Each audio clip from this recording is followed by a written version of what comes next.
Yes, I am hoovering the booth. Before every job the hoover is brought out, we run it over the whole booth. The cleaner the booth, the cleaner the job. It's the attention to detail that separates good painters from bad ones. So the damage on this one was quite minor. Needed a lower trim panel replacing and a small repair to the bottom of the door. I'll be keeping the repair area small, allowing blends on the single panel. I didn't get any video of the repair, but I did take a few still images which I've added here. We used our PPG DIGIMATCH camera to match the colour, and I've added some footage of the process of us checking the colour on the PPG Touch Mix Ultra. So I always do a search of the whole system against all makes and colours just to see how good a match we can get, possibly using another colour. If we can't get a good match on the correct one, sometimes this works. It does feel a bit alien painting it the wrong colour, but on occasion doing exactly that has saved us a headache on certain colours and certain jobs. So this one's a Kia, but the best match was actually the Porsche. So on this one, the colour is True Red and the code is AA9. And it's actually come out with a decent match, which was rated an 8. Anything under 10 is good, and the lower the number the better, 1 being the best. Anything above a 10, and that's when I'll look at other colour options. So on the new Touch Mix Ultra, it creates a digital spray out card. On the left of it is the camera colour that you've actually taken with your camera, and on the right hand side is the closest shade the system's found. On this occasion it's L×2 and is green on both contrast and coarseness of the metallic, so it's a pretty good match, and you can check various things such as face, flash, flop, and then some light gun options as well. I was very sceptical at first, but I found it to be very accurate. If I have one gripe about this system, it's when you're switching between the shades and checking them, the system's quite slow to load. It takes around 20 to 30 seconds to switch between each shade, so there is some waiting time, but I'd say it's worth that waiting time with what you can save by making sure you've got the right colour. As you can see, you can rotate the card, you can switch between the options. When you're rotating them, obviously you can see whether you've got a good match or a bad match at different angles, different light. It's a really good system, and it's obviously the first iteration of this system, so I dare say with updates over the coming months it probably will get better. So having chosen the colour, let's move on to the actual mixing.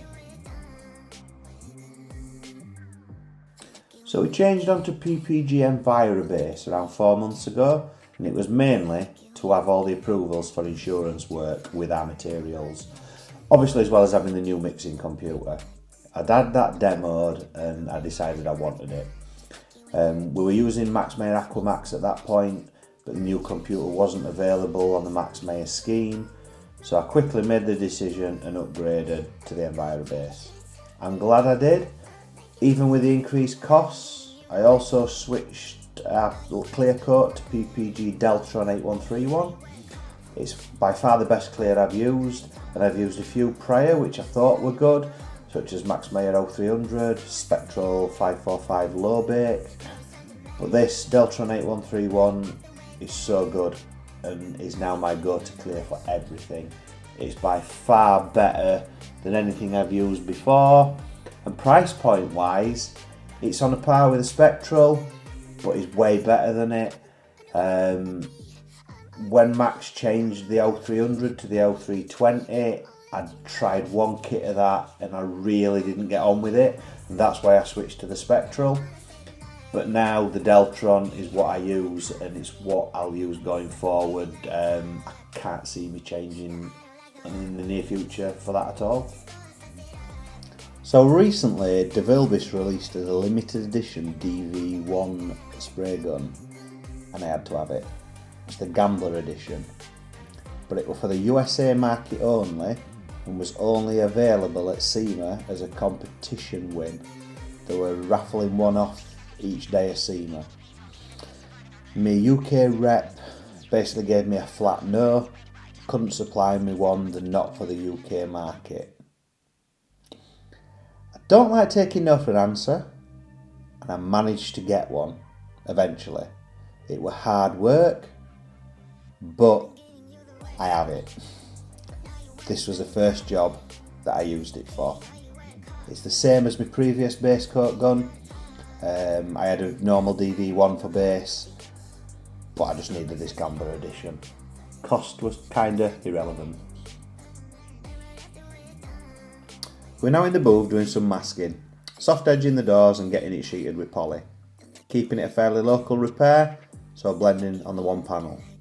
Now for keen-eyed people, or not even keen-eyed people, I was concentrating so much on doing the video, I forgot to tape the top of the poly to the tape at the top of the door.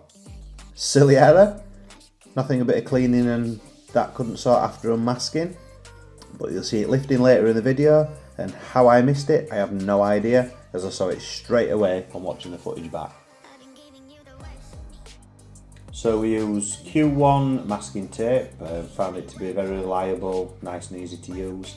We also use J-tape and C-chem soft edges. The C-chem comes out of the same factory as the J-tape, really good stuff. We always tape the poly to the floor, and then we utilise our magnetic strips around where we're painting, obviously to keep the poly back on the panel and to stop it floating about, stop possible lifting of what we're spraying and coming back into the job. We also recently started using microfiber cloths as well on as panel wiping. I think Brian from Paint Society put a video up where he'd started using it and said he noticed quite a good improvement in keeping dust down and things, and it just gives a better wipe of the panel. We've tried it and 100% agree. We still use tack cloths as well, but definitely improvements in cleanliness of the job using the microfibers for your panel wiping.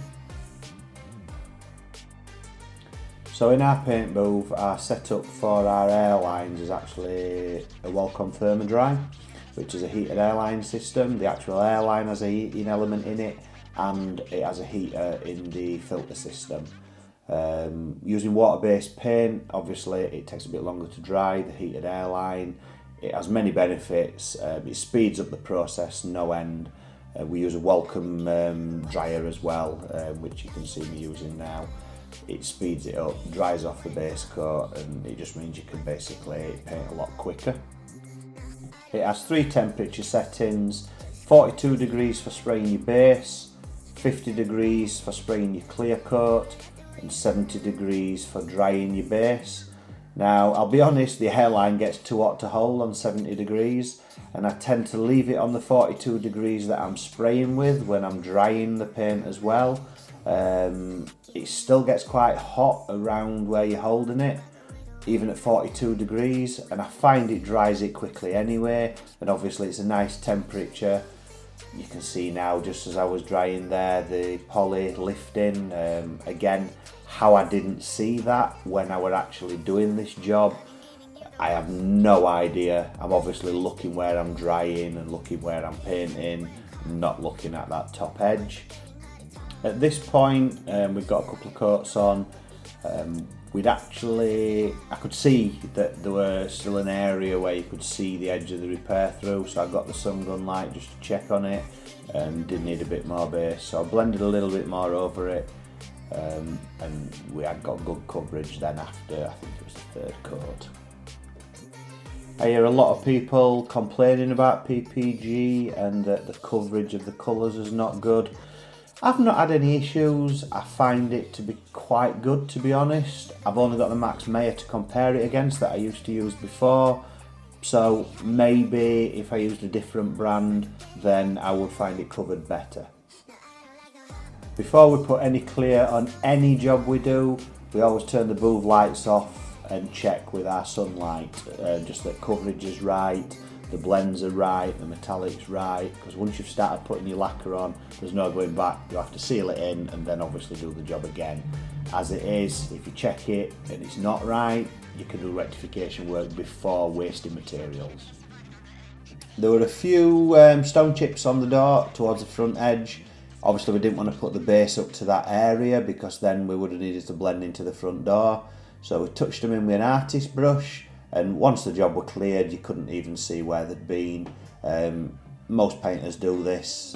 It makes it a lot better than having a white chip or a primer coloured chip on the finished job.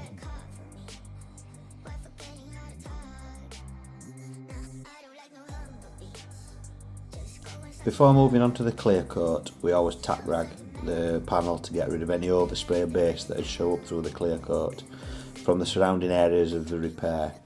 You can see on the tack rag when we've finished the red on there that it's picked up off the panel, and that's what you're wanting to remove. So we're on now with the first coat of clear. We're using an Iwata WS400 digital. It's our go-to gun for clear. It's just my preference and works well for me. Same as we use a DeVilbiss for the base coat, we use an Iwata for the clear coat. Some people may find that strange, but it is just what works for us. Now as we're moving up the door with the clear, you'll see at the top the poly lifting. Again, how I didn't see this, I have no idea. But you'll see as we get to the top, I put a lovely coat of lacquer across the window.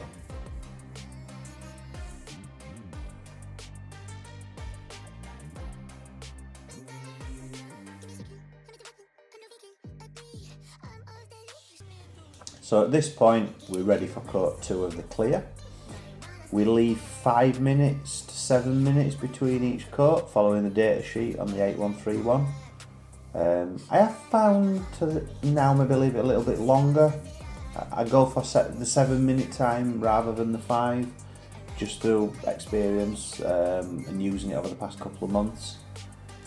I do come in with a Lumilight now and use that just to have a look, make sure that everything's nice on the colour through the first coat of clear.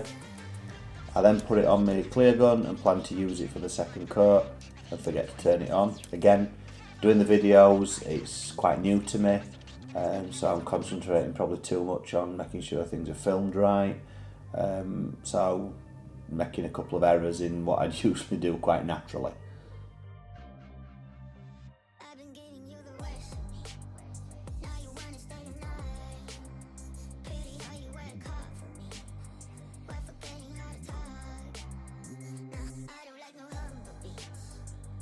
As I finish the second coat, I do remember to turn the Lumilight on just to check around the edges, make sure we've got nice coverage, make sure the finish is matching what we need for the OEM finish, which it did. It came out absolutely lovely on this one.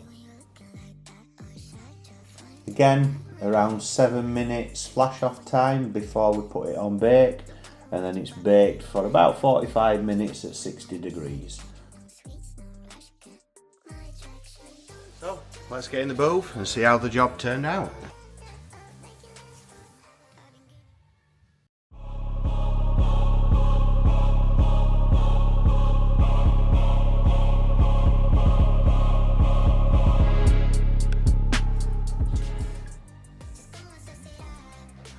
It's not turned out too bad, this one.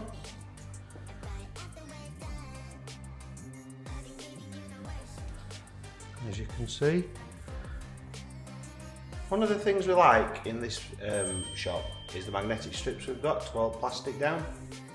Stops it flapping, and I got them a few months ago and I use them on nearly every job now.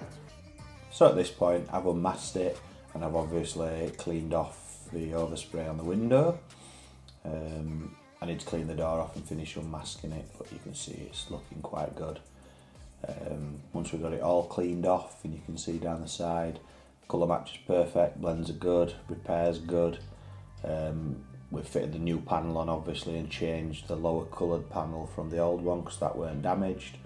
But as you can see, it's a really nice job.